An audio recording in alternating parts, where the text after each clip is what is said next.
Dale a la puta campana, por favor. Gracias.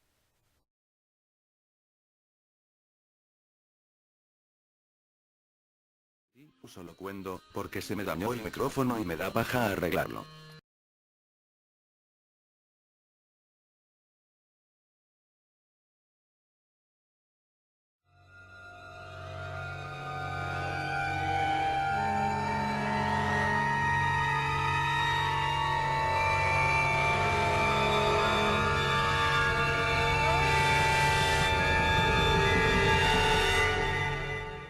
Volví, hijos de puta.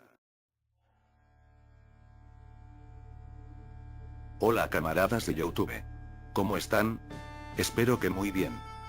Como se mostró al inicio, en estos momentos precisos de mi vida no tengo un micrófono decente para grabar, por lo cual, me veo obligado a usar el locuendo. Para los que sean viejos en mi canal, conocen ya este fondo que estoy usando. Y el render, bueno, no tengo mi Walza original, por lo cual uso este sexy voz que me encontré en Google Imágenes. No quiero alargar la introducción, por lo que toda explicación ya la publiqué en mi página de Facebook, para que tengan una idea de la situación actual.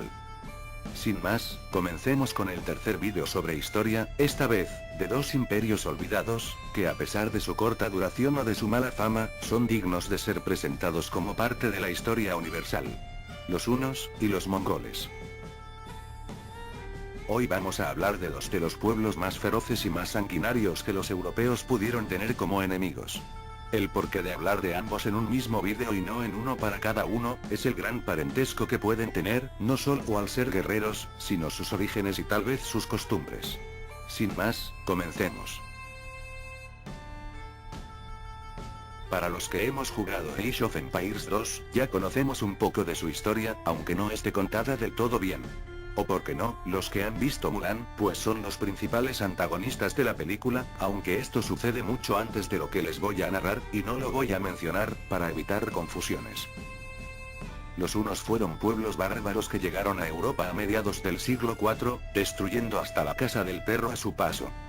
El origen de los nómadas hunos aún es desconocido, puesto que unos dicen que venían de Turquía, otros dicen que vienen de Rusia, otros dicen que vienen de China, otros dicen que son marcianos, otros dicen que ni siquiera eran de este planeta, no sé, nunca nadie se puso de acuerdo. Pero la teoría más acertada es que son descendientes de la cultura Xiongnu, que se encontraba radicada al norte de la muralla china, o que vienen de la mismísima Mongolia. Sea cual sea su origen, terminaron por obra y gracia de la vida dando problemas en Europa. Nómadas, pequeños y con hambre, los hunos empezaron a causar problemas cerca a la actual India, pasando y dejando las huellas de sus caballos en Persia e Irán, en el año 350, aprovechando la inestabilidad y los recursos de los imperios que en esas tierras habitaban. Pero con esto, aún la gente en Europa no les daba importancia, por lo cual, los hunos, más rápidos que un volador chino y con sus gorros redonditos, se movilizaron desde las tierras cercanas al mar Caspio a hacer ferias y fiestas. Ah, y claro, para instalar a sus familias y rebaños, obvio que a los hunos no les gustaban mucho las estepas. Conquistando tierras desde el Volga hasta el Danubio, y matando más que todo alanos y uno que otro don nadie, los hunos lograron llegar a la casa del Imperio Romano Occidental y Oriental, que ya se encontraba en estado deplorable, además de sentar hogar en las tierras húngaras, quién sabe por qué siempre dicen que no necesitan una casa. Vistos por primera vez por un loco historiador del imperio llamado Don Ammiano, los describió en resumidas cuentas como hombres pequeños, sucios, con más forma de bestias que de humanos, forrados de pieles animales, aferrados a sus caballos, sin casa ni cultivo. Al parecer tendría sueños húmedos con ellos después de su encuentro. Para que todas estas tribus se unieran a un mismo propósito, llegó Octar, quien los puso bajo un mismo estandarte para empezar conquistas en el Imperio Romano de Oriente.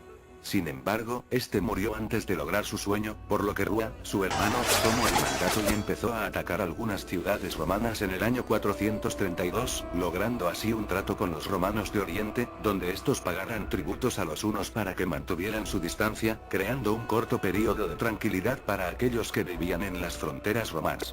Después de la muerte del tal Rua en el 434, llegaría el propio para hacer de los hunos los indomables en tierras europeas, el poderoso Atila. No nombraré a su hermano Bleda, pues no hizo mucho que digamos, aunque sí fueron muy buenos hermanos. Atila fue nombrado rey alrededor del año 433, poniendo en orden a sus múltiples hombres.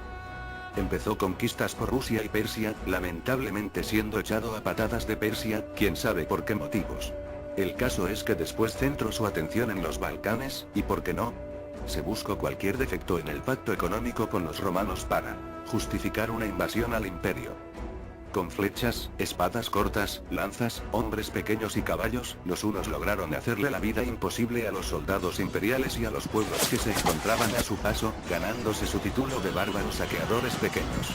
Como dato extra, puede que su posible capital haya sido Estejer, pero no es nada confirmado. Atila no logró tomar la capital Constantinopla, por lo cual, se conformó con las ciudades saqueadas tiempo atrás. Trató de mantener buenas relaciones con el Imperio Romano de Occidente, puesto que ya se había saqueado al de Oriente, y no veía necesidad de hacer otra incursión.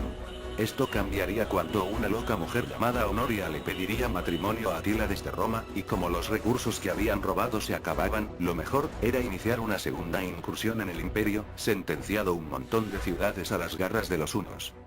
Atila pasó sin que nada lo detuviera. Hasta que el general Aecio se cruzara en su cruzada.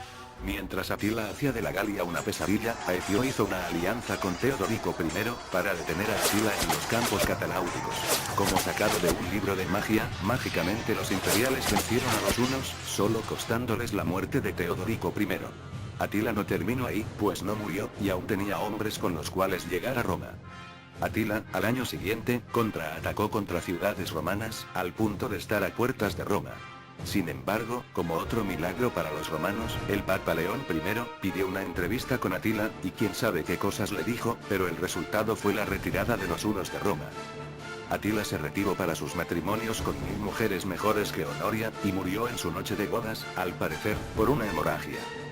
Después de esto los hunos no volvieron a ser gran cosa, y por decirlo así, desde la muerte de Atila, el imperio fue en picada derechito a la B de verga.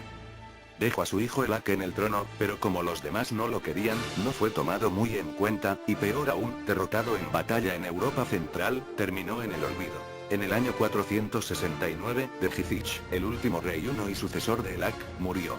Esta fecha marca el fin del Imperio Huno. Para quien se lo pregunte, los hunos tenían una especie de culto a los caballos, y eran un símbolo sagrado entre su cultura. No pasaban de los chamanes y de la adoración a la tierra. Como dato curioso, hay rumores que dicen que los hunos pudieron dar origen a los actuales pobladores de Hungría y fundadores de un imperio búlgaro.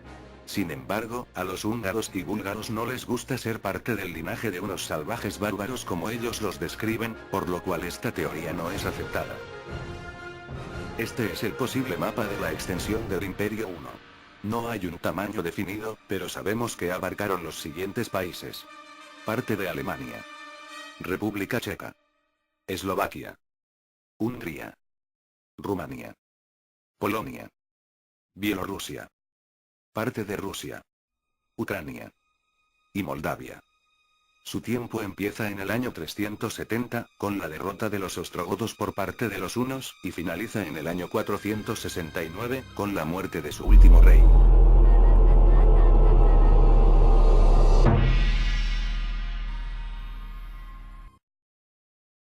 Pasaron años, y tal vez siglos para separar el Imperio Huno y el Mongol, aproximadamente 836 años, 8 siglos, pregúntenle a Amparo Grisales y a Chabelo, seguro ellos lo vieron todo en primera fila XD. Vamos a ver entonces, a los mongoles, de Mongolia.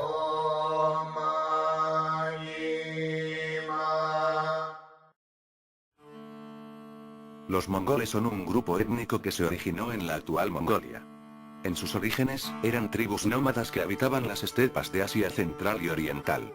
Su origen se narra en el escrito más antiguo de los mongoles, la historia secreta de los mongoles, donde dicen que un lobo azul tomó por esposa a una gama, y así nacieron ellos. Sin una lengua escrita, sin contacto con una civilización superior, religión que no sobrepasaba el chamanismo, y con tendencia a enfrentarse entre ellos, vivían en yurtas fáciles de armar y desarmar, buscando pasto para su ganado compuesto en su mayoría por yaks, y con una organización social muy basada en la superioridad militar. No fue por mucho, puesto que un tal Temujin, con una idea de unir a esas pobres tribus y ser algo más que mongoles, cambiaría todo.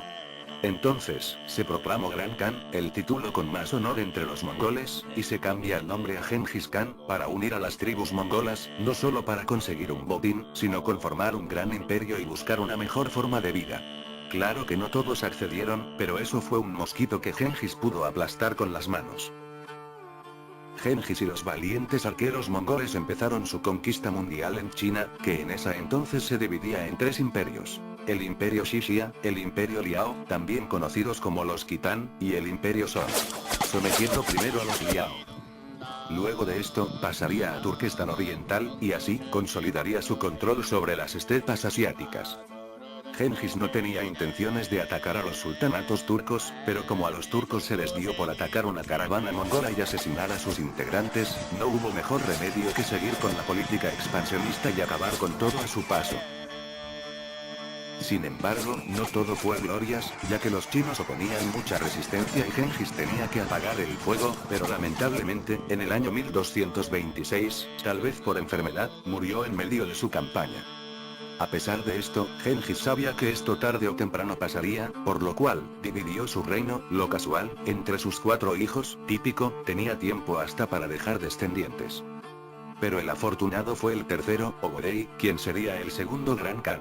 Los otros conquistaron e hicieron algunas cosas, pero no fueron tan importantes XD.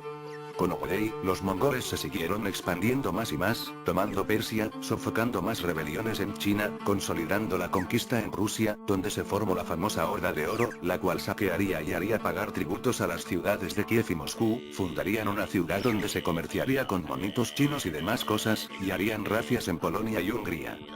Lamentablemente, Ogodei murió antes de poder pisar Europa como tal en 1241.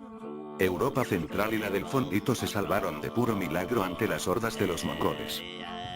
Con Ogodei, además de expandir el imperio, lo organizó, formando una capital, llamada Karakorum, donde se fundarían la corte y la administración oficial. Con ayuda de los chinos, lograron encontrar una lengua escrita para los documentos oficiales, escritos en rollos de papel muy largos y anchos. También se destaca la rapidez de su correo, pues todo el imperio estaba muy bien comunicado sin necesidad de internet o esas mamadas de palomas, pues los caballos eran más veloces. Sería entonces Kuyuk, hijo de Ogodei, el nuevo Gran Khan en 1246, pero por solo 2 años sin pena ni gloria, ya que aparte de no ser querido, murió por abuso de bebida de camino a Europa. Vendría después Monka, nieto de Genghis, proclamado Khan en 1251, con ayuda de algunos cercanos. Con él, el imperio mongol alcanzó su apogeo territorial. Mientras el propio Khan iniciaba la conquista sistemática del imperio chino de los Song, su hermano Hulagu destruía el califato de Bagdad y controlaba Siria, aunque no pudo continuar hacia Egipto. Los mamelucos derrotaron a los mongoles en Ain Yalut y consiguieron recuperar incluso Siria, aprovechando la retirada del grueso del ejército mongol. No le dio importancia a Europa, pues estaba ocupado en China y Egipto. Lamentablemente, otra vez, murió el Gran Khan, esta vez, y por primera vez, en combate, durante la conquista de China en 1259, al parecer por una flecha.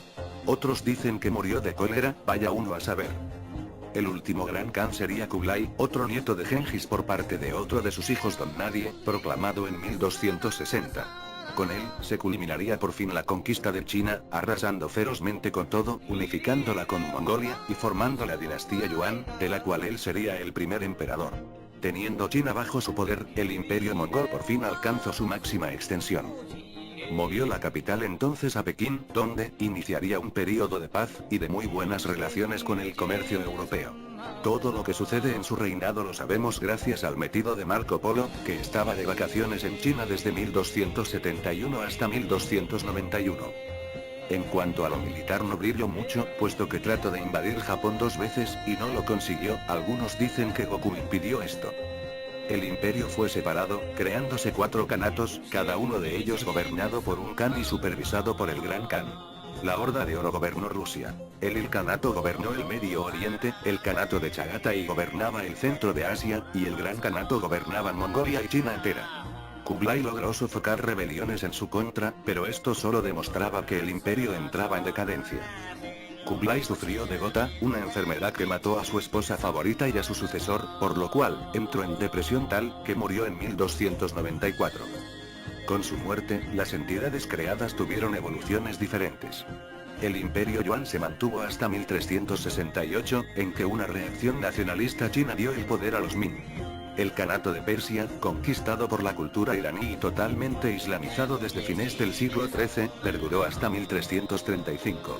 El Kanato de Chagatai, azotado por las conquistas de un tal Tamerlán para tratar de hacer otro imperio mongol, al final fue fragmentado. La Horda de Oro, debilitada por los ataques tártaros de un tal Tamerlán entre 1385 y 1395, no pudo mantener el control de los territorios rusos ni hacer frente con éxito a los movimientos nacionalistas, y hacia 1420 se desintegró en varios kanatos menores, alguno de los cuales sobrevivió en Crimea hasta el siglo XVIII, aunque sin ningún protagonismo. Tamerlán era de raíces mongolas y turcas, por lo cual tuvo grandes ambiciones de reunificar el imperio, sea cual fuera su costo. Al final, Tamerlán moriría en 1405 camino a China debido a una enfermedad, así, apagando la llama mongola de conquista, y la última esperanza de un imperio casi inexistente, desde 1368. Este es el mapa, donde se registra la mayor extensión del imperio mongol. Se cree que fueron alrededor de 33 millones de kilómetros cuadrados, con 100 millones de habitantes, abarcando Asia Oriental, Asia Central, parte de Medio Oriente, parte de Rusia, y una pequeña parte de Europa. Su inicio se marca en 1206 con la proclamación de Temujin como Gran Khan. Su final se marca en 1368, con la caída de la dinastía Yuan, y la instauración de la dinastía Ming.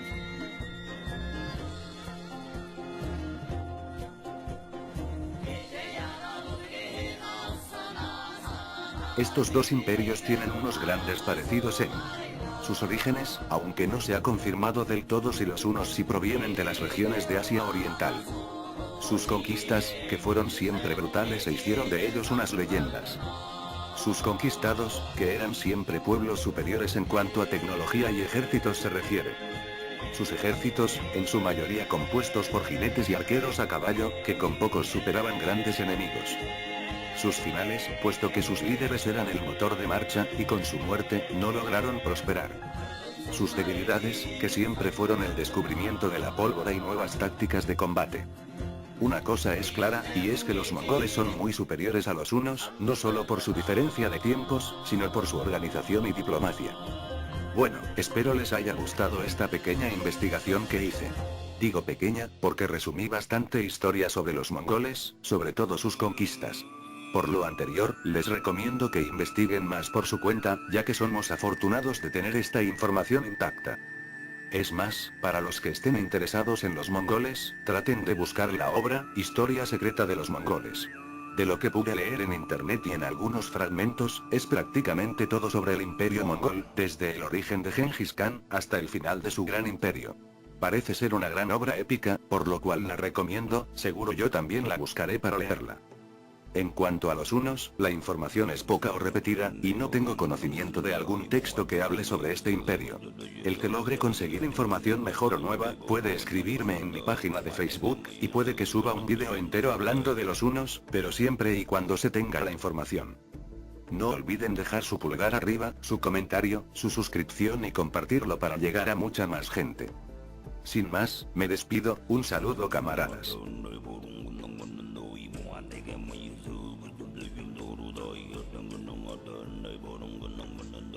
What they can